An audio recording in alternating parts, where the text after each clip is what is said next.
Welcome back நண்பர்களே. இன்னைக்கு புதுசாக ஒரு ரேங்க் பண்ண போகிறோம். ஃப்ரெண்ட்ஸ் ரேண்ட். ஆமாம் நண்பர்களே, ரொம்ப நாள் கழிச்சு ஃப்ரெண்ட்ஸ் ரேண்ட்டுன்னு ஒன்று ஆரம்பிச்சிருக்கோம்.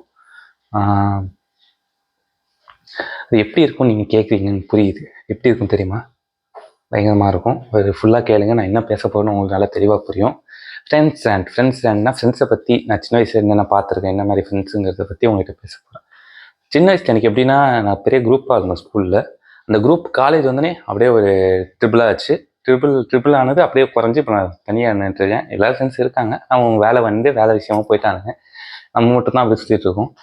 ஸ்கூல் ஃப்ரெண்ட்ஸ் காலேஜ் ஃப்ரெண்ட்ஸுக்கு என்ன வித்தியாசம்னா அப்படியே மெச்சூரிட்டி லெவல் தான். மெச்சூரிட்டி லெவல் வந்துக்கிட்டே இருக்கும். இன்னமும் மெச்சூரிட்டி எதிர்பார்ப்பாங்க. நம்மகிட்ட வேறு மெச்சூரிட்டி கிடையாது. இவ்வளோதான் மெச்சூரிட்டி வரணும்னு ஒன்று இருக்குது. அதை வச்சு மட்டும்தான் நம்ம பொழப்பு ஓட்டிகிட்ருக்கோம். அதுதான் நான் சொல்லணும்னு நினச்சேன்.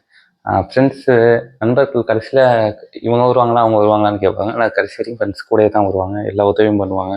நண்பர்களுக்கு எல்லாருக்கும் ரொம்ப நன்றி. வேறு எதுவும் இல்லை. வேறு இருந்தால் நான் சொல்கிறேன். ஓகே நண்பர்களே, அதே மாதிரி தான் நண்பர்களே, இது பண்ணுறதா இருந்தாலும் கொஞ்சம் பெரிய லெவலில் பண்ணணும். அப்போ தான் நம்ம நல்லா வெளில தெரியும். மறக்காமல் இந்த ஃப்ரெண்ட்ஸ் ரேண்ட் உங்களுக்கு பிடிச்சிருந்தா மறக்காமல் லைக், ஷேர் அண்ட் சப்ஸ்கிரைப் பண்ணுறேங்க. பார்க்குறீங்கன்னா யூடியூப் மறக்காமல் லைக், ஷேர் அண்ட் சப்ஸ்கிரைப் பண்ணுங்கள். இன்ஸ்டாவில் பார்க்குறீங்கன்னா மறக்காமல் லைக், ஃபாலோ, கமெண்ட் பண்ணுறேங்க. ரொம்ப நன்றி நண்பர்களே. நான் போயிட்டு வரேன். நன்றி, பாய், குட் பாய், தேங்க்யூ.